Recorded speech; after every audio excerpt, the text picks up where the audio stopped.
Halo semua, perkenalkan nama gue Dava dari Sistem Informasi B27. Oke, jadi pada video kali ini gue akan menjelaskan tentang cara menginstal MySQL dan pengoperasian dasar pada CRUD-nya. Oke, jadi yang pertama kita buka browser kita, lalu kita cari aja MySQL. Kita ke websitenya. Oke, lalu pada websitenya kita bisa langsung ke download sini. Lalu kita scroll ke bawah sampai kita ketemu MySQL Community. Lalu kita download yang MySQL Installer for Windows. Oke, ini udah terpilih ya, Microsoft Windows, dan kalian pakai versi yang 8 aja. Dan lalu pencet ini aja langsung. Ini no thanks, just start my download. Oke, kalian bisa langsung buka filenya.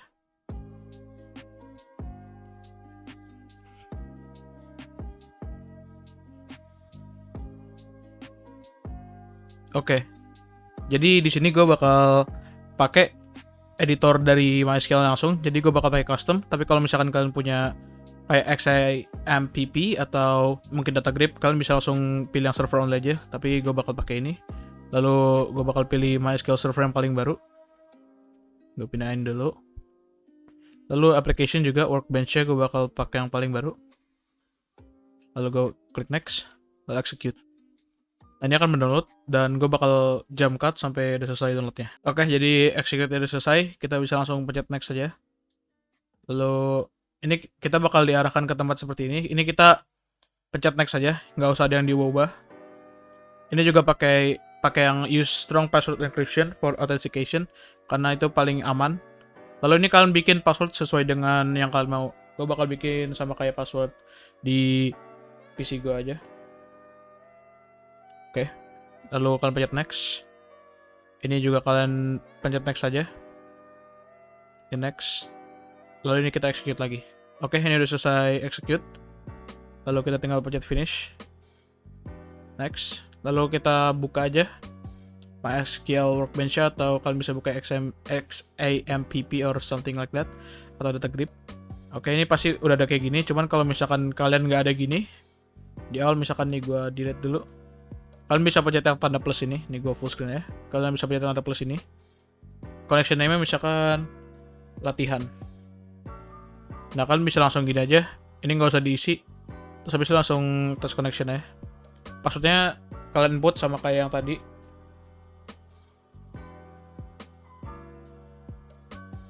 Lalu kalian pencet OK. Oke, tadi gue udah selesai ke aplikasinya dan gue nyoba-nyoba sesuatu di sini. Kalian bisa lihat ini ada beberapa error juga. Jadi yang pertama, misalkan paling gampang nih kita mau bikin database, itu tuh sebenarnya itu paling kayak bahasa Inggris. Kalian tinggal tulis saya create database. Lalu misalkan namanya test database TDB. Ini create database ini nih nggak perlu huruf besar semua, nggak perlu kapital. Kalian bisa langsung kayak create database TDB, ini bisa. Tinggal kalian run. Lalu kalian refresh di sini di skemanya. Kalau misalkan ini nggak ada, kalian tuh awalnya di sini. Nah, kalau misalkan itu kalian tinggal pencet skema, ntar bakal kelihatan di sini. Nah, misalkan kita mau pakai skemanya ini nih. Mau pakai database ini. Itu gampang, kalian tinggal tulis aja use TDB. Jangan lupa semikolonnya, lalu kalian run. Nah, ini kita udah kepake. Kalian bisa lihat di sini. Misalkan kita mau ngedrop, mau ngilangin gitu, mau hapus. Itu tinggal tulis aja drop TDB. Drop database. Drop database TDB di sini. Lalu kalian tinggal pencetnya aja dan database-nya bakal hilang. Oke, kita bikin lagi. Create database TDB. Kita run. Oke. Udah bikin lagi dia kan. Kita use TDB. Oke. Nah, jadi kalau misalkan kalian punya data di sini dan kalian tuh nggak mau orang kayak misalkan macam-macam gitu sama data yang nggak mau diubah-ubah. Nah, kalian tuh bisa pakai namanya alter database TDB read only sama dengan 1.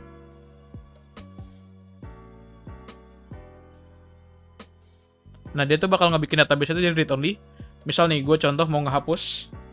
Misalkan drop database TDB. Itu bakal error di bawah. Nah, kalau lihat nih, Tuh, di bawah skema TDB is in read only mode. Nah, jadi dia nggak bisa dihapus, nggak bisa diapa-apain. Tapi masih bisa di view gitu. Tuh, masih bisa di use. Masih bisa di view gitu. Lalu cara bikin biar dia nggak read only lagi gimana? Caranya tinggal alter database lagi. TDB read only sama 0. Oh, tinggal di run ya. Nah, udah nggak read only lagi dia. Oke, jadi pertama kita bakal cari tahu cara ngebuat table di sini. Kayak yang tadi udah gue bilang, kalau misalkan SQL itu kan dia relational, jadi bakal pakai table terus kan. Nah, jadi caranya itu create table. Misalkan namanya apa ya? Mahasiswa. Mahasiswa terus kalian bikin di sini. Misal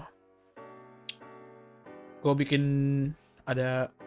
di bawah deh biar lebih bagus. Misalkan name.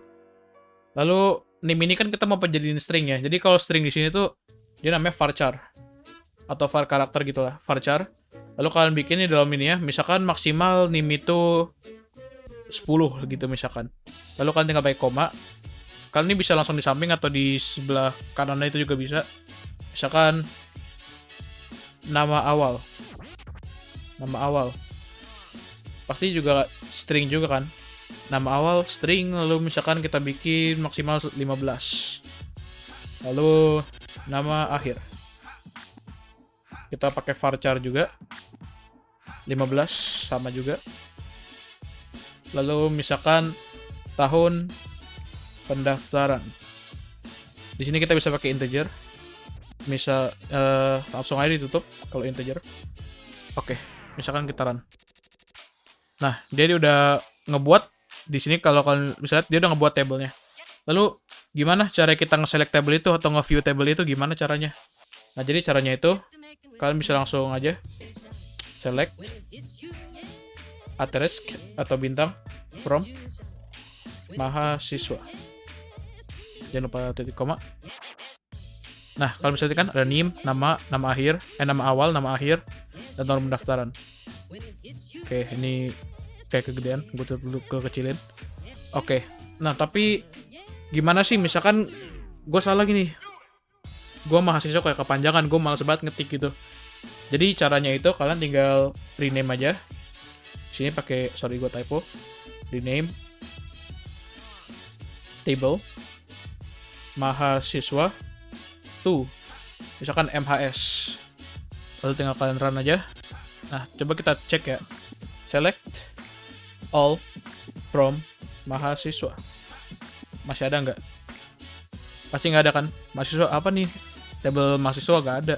Tapi coba kita cek, misalkan MHS. Nah, ada, dia udah keganti berarti kan. Lalu misalkan MHS nih gue nggak suka gitu. Gue pengen ngulang dari awal. Kalian bisa langsung pakai drop table MHS, langsung kalian tutup aja. Cuman gue gak bakal ngelakuin, atau nggak gue lakuin deh. Ntar gue tinggal bikin ulang. Misalkan gue coba nih ya, select all from MHS. Ada gak? Nah, MHS nggak ketemu kan? Oke, kita bikin ulang. Oke, ini gue udah ketik, jadi kalian bisa langsung juga kayak gini. Lalu kalian tinggal ini aja, dia bakal kebikin lagi. Oke, jadi misal yang pertama nih, gimana sih cara misalkan gue mau nambahin kan, jadi kalau misalkan di Excel tuh kan tahu kan ada table, itu ada rows sama kolom kan. Nah, jadi kalau row itu tuh dia yang Y-nya, kolom itu yang X-nya kan. Nah, gimana cara kita nambahin X-nya gitu? Oke, jadi cara nambahin X-nya itu kita bisa langsung aja alter table MHS add, misalkan kita mau nambahin no tab, terus dia varchar kan, pastikan varchar 15. Ini kalian tinggal run aja, dia udah tambahin. Coba kita cek, select all from MHS, coba kita run. Nah, kalian bisa lihat nih, ada no tab di bagian akhirnya. Oke, misalkan gue pengen rename kolomnya gitu yang not help tadi tuh. Itu tuh gampang aja. Kalian tinggal alter table, MHS, rename, column, not help, not help, to IPK. Kalian run. Terus kita coba lagi nih ya. Misalkan di bawahnya kita tambahin select all from MHS. Kita run. Nah, udah jadi IPK. Ini gue bakal taruh di bawah aja, jadi gue nggak usah nulis-nulis ulang. Oke, misalkan gue pengen ubah kolomnya gitu, ubah tipe datanya mungkin misalkan. Atau misalkan varchar itu bisa gue tambahin menjadi 100 gitu. Itu gue bisa aja, jadi misalkan kita pakai 2,2, ini kayak gini nih. Dia bakal bikin ini tuh jadi desimal dengan 2 angka di belakang koma. Jadi ntar tinggal dibagi. Terus misalkan kita pengen pindahin IPK tuh di bagian setelah nama akhir gitu, sebelum tahun pendaftaran, kita bisa langsung aja alter table MHS, lalu modify IPK desimal 2,2 after. Oke, bisa langsung kayak gini. Nah, dia bakal ini, tapi kalau misalkan gue pengen bikin date tuh di depan nih, kalian bisa langsung aja first, lalu kalian run, dia bakal jadi paling depan. Oke, misalkan gue nggak jadi gitu, gue males punya kayak ginian, kalian bisa langsung drop kolom IPK. Ini bisa juga. Nah, dia bakal hilang lagi kan. Oke, misalkan kita udah punya gini nih, cara buat inputnya gimana gitu, cara biar ini nih bisa ada isinya gitu, yang Y-nya itu tadi. Oke, caranya itu, kalian bisa langsung aja insert into mahasiswa, MHS values. Misalkan punya gua dulu ya, 27023768111. Tadi gue lupa nim gue, terus nama depan gue Dava, nama akhir gue itu Tarigan, dan tahun masuk gue itu 2023. Ini kita tutup aja langsung, kita run. Nah, lalu ada kan di sini kan. Oke, misalkan kita pengen input juga gitu, tapi nggak komplit gitu, gimana caranya? Bisa aja kalian misalkan MHS, tapi kalian isi tulis dulu dalam kurungnya, misalkan gue menambah nama awal, koma, nama akhir. Itu kalian tinggal tulis lagi values. Misalkan gue bikin di bawah aja nih ya, biar lebih gampang dibaca.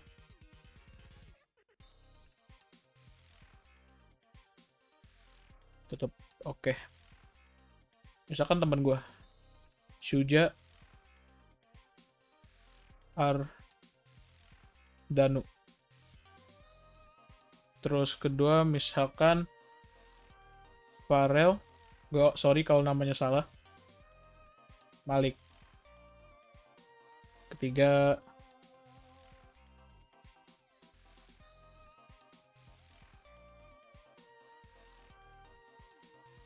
nah, misalkan gue masukin, nah dia tuh bakal jadi null kayak gini nih, karena belum diisi, tapi nggak apa-apa, itu aman aja.